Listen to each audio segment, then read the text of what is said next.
With Austin Hannon, I am Mason Smith, and this is Just a Minute. Austin, the SEC announced the postseason honors right before the SEC tournament, and there was a lot of Crimson Tide names up and down the list. First team, second team, player of the year. Nothing really came to surprise us. But what are some of your takeaways about the SEC postseason honors? Yeah, I want to start with Coach of the Year. I mean, obviously, we saw a lot of players out there on the awards. Brandon Miller, rightfully so, won the Player of the Year. He was the only guy on Alabama's team on first team, which a little surprising, but not really anything to get mad about. Mark Sears obviously made second team, like I think we said he would a few weeks ago. All defensive team, you got to see Charles Bediako on there, a guy we've talked about plenty on these Just a Minutes. And then, of course, we got to see three freshmen on the all-freshman team. That included Miller, Noah Clowney, and Jaden Bradley. I think the one thing that Alabama fans and myself are a little surprised about, it's not that Javon Quinterly got co-six man of the year, which was also awesome. It's that Nate Oates didn't get coach of the year or co-coach of the year. They announced two. They gave it to Buzz Williams and Jerry Stackhouse. The coaches voted on that. I mean, obviously, all these other outlets have had their own awards, but the official ones that the SEC announced come from the coaches. It was Buzz Williams and Jerry Stackhouse, and I completely agree with both these coaches. Obviously, Buzz Williams, who just beat Nate Oates on Saturday. They came in second in the SEC this year with a 15-3 record. He's done a great job going back to last year when they nearly made the postseason after that run in Tampa. And Jerry Stackhouse, losing by 57 to Alabama, and I think they've won 9 of 10 or 10 of their last 11 games to kind of put their name to be in a position on the bubble come Selection Sunday.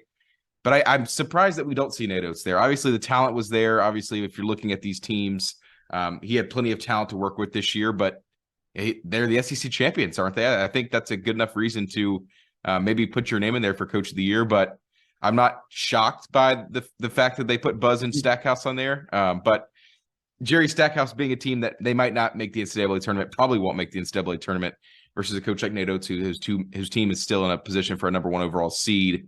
A little surprising, but not shocking. I definitely agree with you, Austin. I think it's not shocking. And of course, there's the big elephant in the room as to why Coach may or may not have won. I think it's a very real reason. I do believe that Jerry Stackhouse, he's improved the program like year by year. I remember watching the numbers on ESPN. I think it's the most wins he's had since he's been there at Vanderbilt. So definitely kudos. Which is a big accomplishment. It is an accomplishment. And Buzz Williams, like you said, second in the SEC and knocked off the number one team in the SEC. So I think there is some credit to that.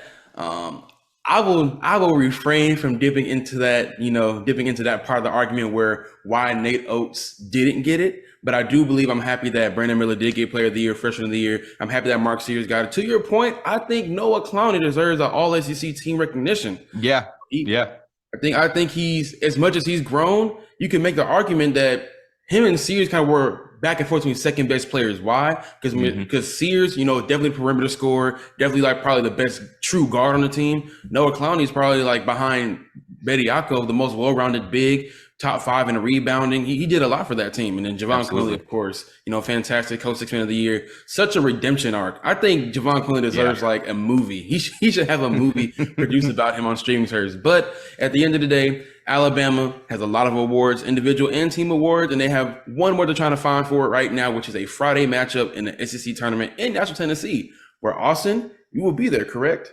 Correct. I'm going down there, up there today, actually. Excellent. And of course, Alabama will play at noon Central Standard Time on ESPN. But with Austin Hannon, I'm Mason Smith. This has been Just a Minute. Thank you so much for watching.